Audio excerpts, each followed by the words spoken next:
여러분들 기드온 아시죠? 기드온 300용사 기드온.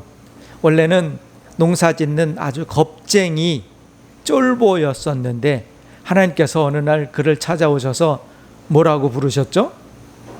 큰 용사야 하고 부르셨어요.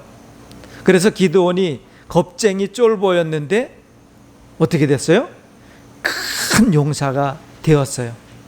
하나님이 부르셔서 그를 큰 용사로 삼으셨고, 결국 그 기드온과 300명의 용사들로 그때까지 이스라엘을 식민지로 지배하면서 온갖 그 수탈을 하던 미디안 족속, 미디안의 군대 13만 5천 명을 이 300명으로 전멸시키게 하시죠. 기드온은 그런 큰 용사이면서 하나님께서 그를 부르셨을 때 곧바로 하나님 앞에 자신의 신앙을 표현한 것이 있었는데요. 그게 뭐냐면은 아버지가 아주 정말 끔찍히도 중요하게 여기고 아버지가 그렇게 우상단지처럼 섬기던 그 우상단지를 밤에 다 도끼로 찍어서 없애고 불질러 버렸어요. 기드온이 그런 믿음의 사람이었고 하나님이 택하신 큰 용사였어요. 그런데 기드온은 살아온 그 삶의 흔적이 아버지가 늘 우상 섬기고 뭐 그런 데서 농사나 지으며 살던 기드온이 하루아침에 나라의 지도자가 됐잖아요. 그랬더니 기드온이 하나님 보시기에 아름답지 않았을 것 같은 그런 나머지 인생을 살아요. 그래가지고 그가 그렇게 민족의 지도자가 된 이후에 여러 족속들을 통해서 아내들을 많이 얻고 아들을 70명이나 낳죠. 아들을 70명이나 낳아요. 그런데 그 아들 중에 한 아들 이름이 아비멜렉이라고 하죠. 사사기 9장에 보면은 이 아비멜렉이라고 하는 아들이 세겜 족속과 아주 가까운 족속이었어요.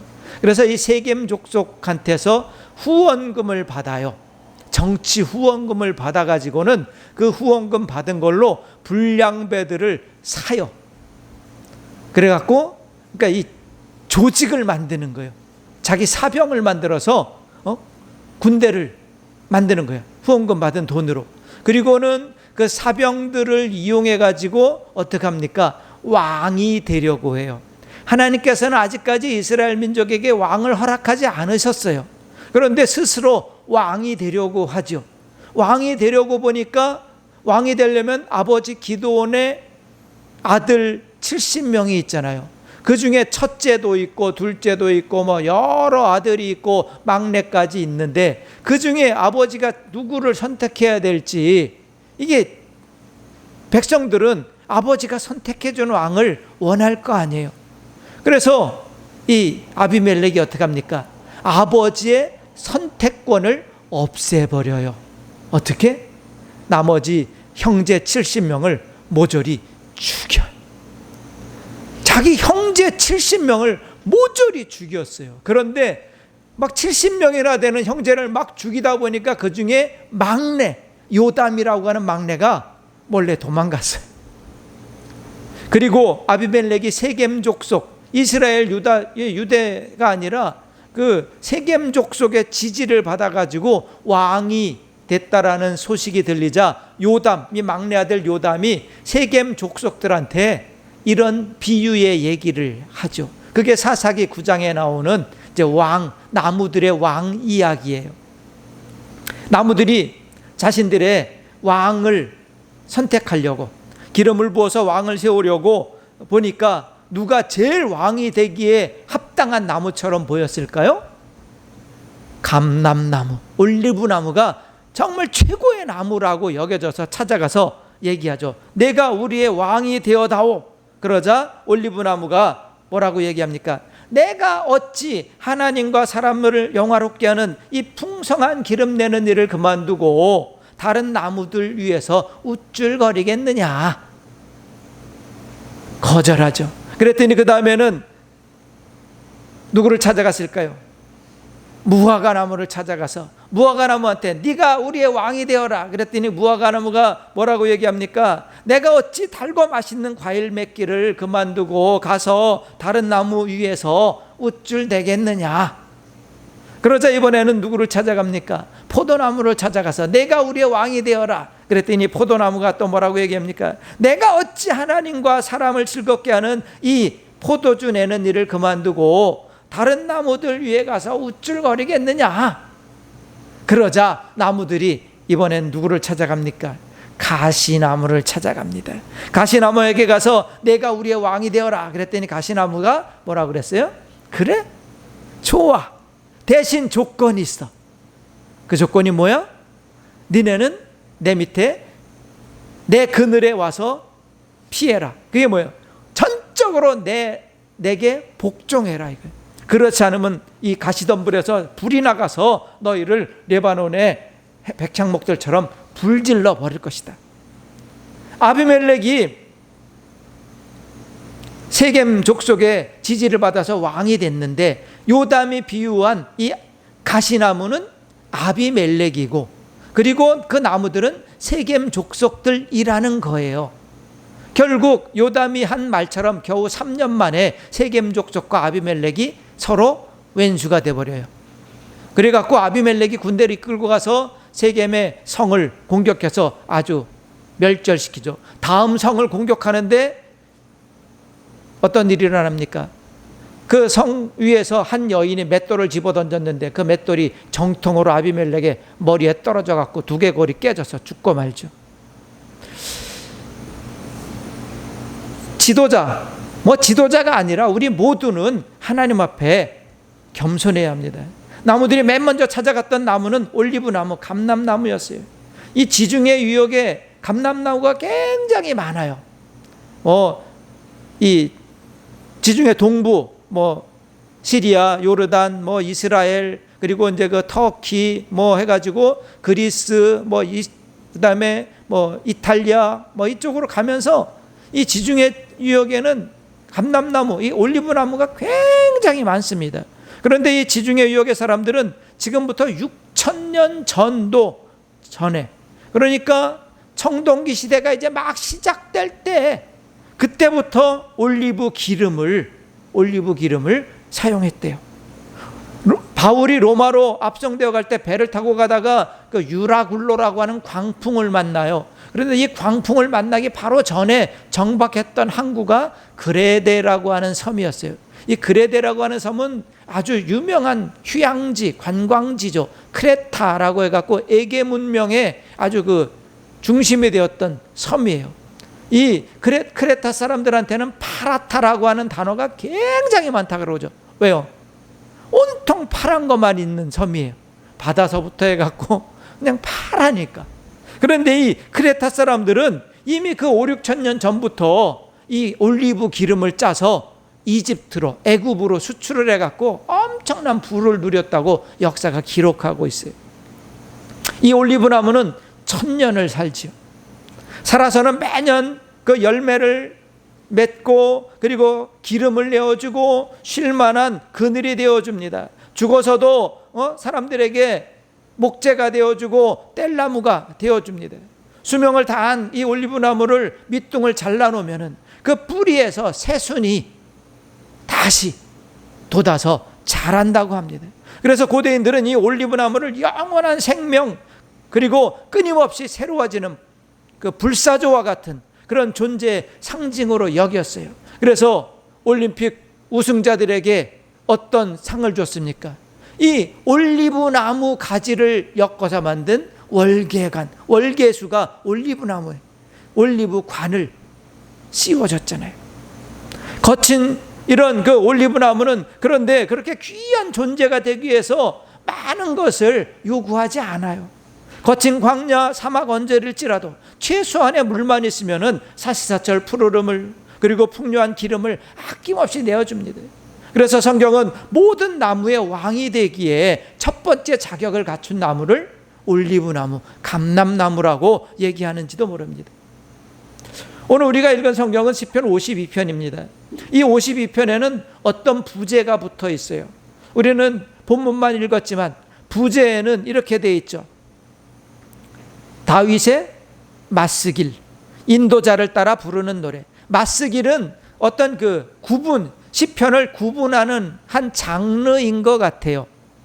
그리고 이 인도자를 따라 부르는 노래, 어떻게 불러라.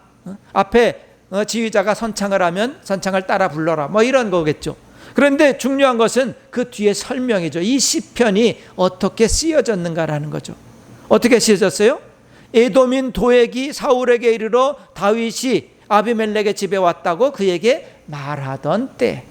지금 다윗은 사울의 살해 위협을 피해서 도망 다니고 있어요. 그러다가 노비라고 하는 지방 제사장이었던 아비멜렉, 아까 반란 일으켜서 왕이 되려고 했던 그 아비멜렉, 기드온의 아들 아비멜렉이 아니라 지금은 제사장 아비멜렉이. 자, 이 아비멜렉이 자기에게 도망온 이 몰골도 정말 그 도망자 보니까 먹지도 못하고 씻지도 못하고 막 그냥 도망 다니느라고 피골이 상접하고 그냥 온통 때가 쩔쩔 흐르는 다윗을 어떻게 합니까? 도와주죠. 숨겨주고 도와주고 먹을 것을 줍니다. 그런데 그것을 누가 봤어요? 에돔 사람이었던 도액이라고 하는 자가 보고서는 사울에게 냅다 달려가서 고자질을 한 거예요. 지금 아비멜렉 집에 다윗이 숨어 들어갔는데 아비멜렉이 도와주고 있습니다. 그래서 사울이 군대를 보내서 아비멜렉을 잡아요. 잡아가는데 아비멜렉만 잡아가는 것이 아니라 아비멜렉과 같은 제사장들 85명을 몽땅 온 나라의 제사장들을 다 잡아가요. 그리고는 제사장들뿐만 아니라 그 가족들까지도 몽땅 잡아다가 무참하게 살해해요. 다윗을 도와줬다는 그 이유로. 다윗은 자기를 도와준 그 한 가지 이유 때문에 그렇게 가족까지 무참히 살육당하는 그 제사장들을 보면서 그 마음이 너무 고민이 됐겠죠. 번민됐겠죠. 나 때문에 저렇게 많은 사람들이 고난을 겪는 것을 보니까요.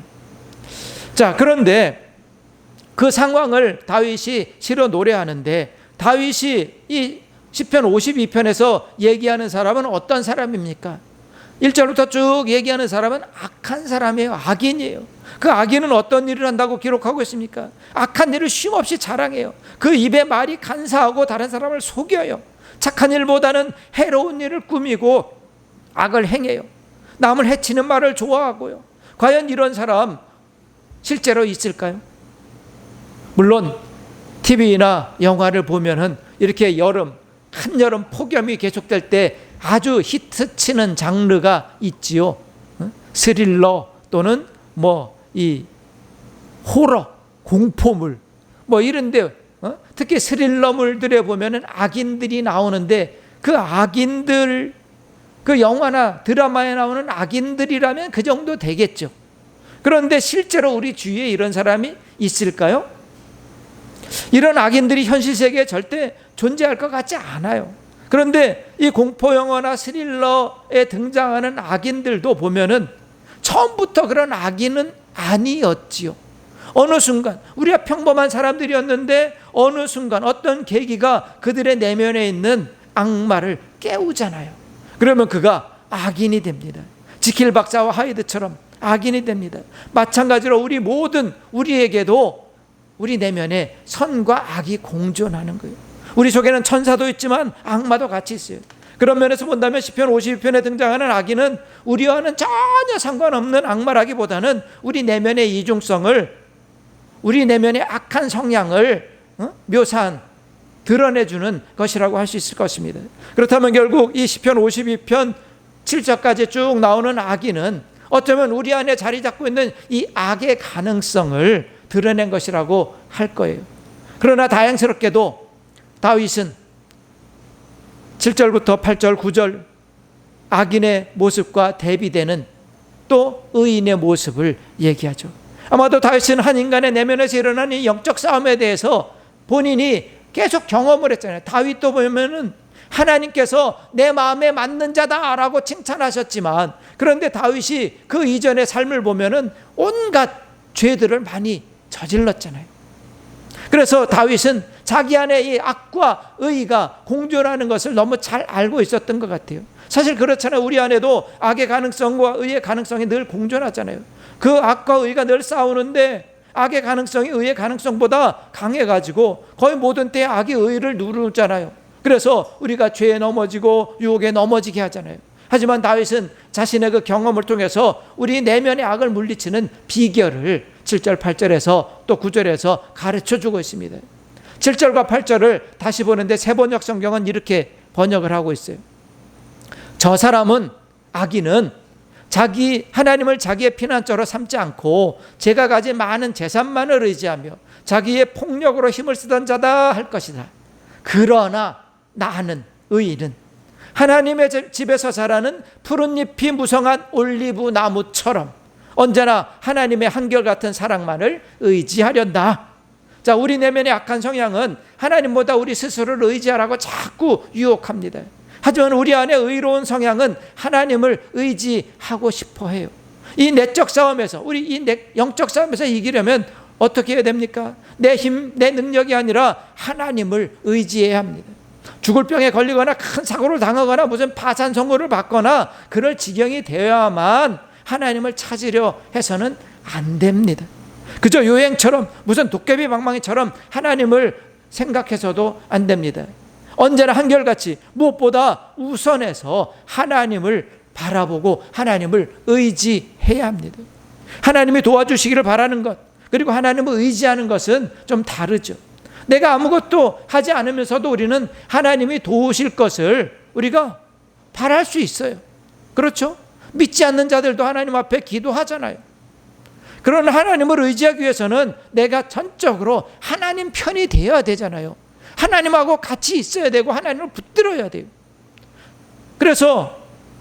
그래서인지 모르지만 우리가 예수를 믿는다고 하면서도, 교회에 다닌다고 하면서도 하나님의 도움은 바라는데 하나님 편에, 하나님을 전적으로 의지하는 그런 신앙생활은 잘 하지 못하는 것 같아요. 우리가 하나님과 온전한 관계, 하나님과 1대1로 친밀한 관계를 맺지 못하기 때문에 그런 것 같아요. 여러분들 하나님을 의지하십니까? 왜 우리가 하나님을 그렇게 의지하지 못합니까? 어떻게 하나님을 의지하는 법을 잘 모르기 때문일 수도 있습니다. 어찌 해야 됩니까? 하나님을 의지하는 법을 오늘 이 시편 50편 다윗을 통해서 우리가 배울 수 있기 원합니다. 8절을 다시 보십시오. 그러나 나는 하나님의 집에 있는 푸른 감람나무 같으며 하나님의 인자하심을 영원히 의지하리로다. 다윗은 자신이 하나님을 영원히 의지할 수 있는 것은 그가 어떤 상태이기 때문이라고요? 하나님의 집에 있는 푸른 감람나무 같기 때문이라는 거예요. 하나님의 집에서 자라는 푸른 잎이 무성한 올리브 나무처럼 그가 하나님을 의지한다는 거예요. 이 올리브 나무는 어떤 곳에서 자라요? 다른 나무가 잘 자라지 못하는 광야나 사막 언저리, 물도 부족하고 땅도 척박한 곳에서 자라요. 그런 곳에서 사철 푸르른 잎을 내고 열매를 맺고 최고급의 기름을 내준다는 것은 거의 기적 같은 일이잖아요. 어떻게 올리브 나무는 그 혹독하고 열악한 환경에서 1000년을 살면서 그렇게 풍성한 열매와 기름을 만들어낼 수 있습니까? 사실 올리브 나무는 멋있는 나무가 아니에요. 올리브 나무 이렇게 생겼어요. 이게 올리브 나무 가지예요. 앞에 있는 거. 올리브 저렇게 달려 있어요. 포도알갱이처럼 저렇게 달려 있어요. 자, 사실 이 올리브 나무는 키가 삼나무나 잣나무처럼 10m, 20m 이렇게 막 크지 않아요. 백향목처럼 아주 그 고급 목재, 무늬가 좋고 결이 좋아갖고 고급 목재로 쓰이지도 못해요. 겨우 한 4, 5m 자라는데 꽃도 아름답지도 않고요. 잔가지가 워낙 많고 이 나무가 울퉁불퉁해요. 그래갖고 그냥 뗄나무로나 겨우 쓸 것 같은 나무예요. 그런데 1000년을 푸르게 살아요. 폭염에 지친 새나 짐승이나 나그네에게 시원한 그늘이 되어주죠. 그리고 하나님께 예배드리는 아주 이 좋은 감람류, 그리고 맛 좋은 올리브 열매를 풍성하게 내어줍니다. 여러분들, 세종대왕께서 한글을 창제하신 그 이후에 이제 한 달 남았는데 이 한글날이, 자, 이 첫 시험으로 기록한 악장이 있죠. 악장. 조선 이 개국을 아주 위대하다고 노래하면서 찬양하면서, 그리고 이것이 하늘의 뜻에 의해서 이루어진 것이라고 이렇게 기록하고 있는, 요즘 젊은 사람들 표현을 하면 국뽕 가사예요. 국뽕 노래. 자, 어떤 겁니까? 용비어천가라고 하죠. 용비어천가 제2악장은 아마 여러분들 다 아실 거예요. 뭐 드라마 제목에도 있었고, 뭐 영화 제목도 있었고, 이 잘 아는 내용 어떤 겁니까? 불이 깊은 남간 바람에 하니 멸세, 곧jó코 여름 하나니, 샘이 깊은 물은 가말에 하니 그칠세, 내히 이러 발 아래 가나니. 자, 뿌리가 깊은 나무는 바람에 흔들리지 않기 때문에, 바람에도 끄떡 없기 때문에 꽃도 좋고 열매도 많이 맺는다는 얘기죠. 샘이 깊은 물은 가뭄에도 그치지 아니하고서 시내를 이루고 결국 바다까지 이른다는 말입니다. 그렇습니다. 올리브 나무는 어떻게 그렇게 열악한 환경에서도 모든 나무의 왕으로 추앙받을 만큼 최고의 나무가 될 수 있었을까요? 뿌리를 깊이 내렸기 때문이에요. 하나님을 의지한다는 것은 우리 삶과 우리 생명의 근원이신 하나님께 뿌리를 깊이 내리는 거예요. 아무리 환경과 상황이 힘들고 어려워도 이 올리브 나무처럼 하나님께 뿌리를 깊이 내리는 거예요.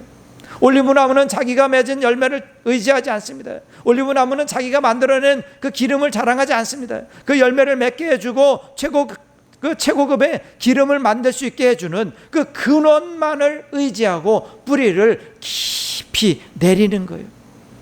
그 환경과 상황을 탓하지 않고 그저 뿌리를 깊이 생명의 원천에 내리는 겁니다. 우리가 하나님을 의지하는 것도 그래야 합니다. 환경이 변화되고 환경이 달라지면 쓸모없어질 우리의 힘, 우리의 능력, 우리의 지식, 우리의 인맥, 이런 것들이 아니라 모든 생명의 근원이시고 모든 능력의 원천이신 하나님을 바라보고 그 하나님께 우리의 신앙의 뿌리를 깊이 내려야 됩니다. 그 하나님이 우리의 모든 것의 우선이 되어야 되고 우리 삶의 중심이 그 하나님을 향해야 됩니다. 그것은 말씀을 붙잡는 겁니다. 예배에 최선을 다해 성공하는 겁니다. 그것이 오늘 다윗이 우리에게 가르쳐주는 하나님을 의지하는 비결이에요. 그렇게 하나님을 의지할 때 지금은 비록 광야 한복판에 벌어진 것 같을지라도 그곳에서 우리를 푸른 올리브 나무처럼 하나님의 뜰하게 심어 주실 것입니다. 비록 겉으로는 세상의 기준으로는 볼품 없을지라도 우리를 통해 하나님께서 그 감람류로 영광 받으시는 것처럼 우리의 예배를 통해 하나님께서 영광 받으시고 우리의 삶을 풍성한 열매와 최고의 향기나는 기름으로 넘치게 채워 주실 것입니다. 우리 그렇게 예배에 성공하고 말씀 붙잡아서 하나님 앞에 하나님 뜰하게 심어진 푸른 감람나무, 푸른 올리브나무 같은 인생을 살아가는 주인공들 될 수 있기를 우리 주님의 이름으로 간절히 축원합니다. 기도하겠습니다. 그렇습니다. 하나님, 마치 광야 한복판처럼 폭염이 계속되고 일본과의 경제전쟁으로 온 나라와 백성들이 힘에 겨워합니다. 미국도 자기들의 이쪽만 챙기려 하고 북한도 자꾸 상황을 복잡하게 합니다. 이렇게 힘들고 어려운 때 저희들은 어찌해야 합니까? 아무리 생각하고 주위를 둘러보아도 우리에겐 하나님, 하늘에 계신 아빠, 아버지밖에 없습니다. 그래서 오늘도 모든 분주함과 핑계를 떨쳐내고 저희들 이렇게 모였습니다. 아버지 하나님을 부릅니다. 우리 삶의 중심에 모십니다. 전적으로 맡기고 의지합니다. 하오니 전능하신 하늘 아버지 하나님께서 우리를 붙들어 주옵소서. 하나님의 집에 심긴 그 푸른 올리브나무처럼 우리를 지키시며 우리의 길을 인도하옵소서. 우리가 하나님을 의지하며 우리 믿음의 뿌리를 하나님 앞에 깊이 내리오니 우리의 땀과 수고가 아름다운 열매와 하나님께 영광 돌려드릴 풍성한 감람류로 넘치게 하옵소서. 예수님 이름으로 기도하옵나이다. 아멘.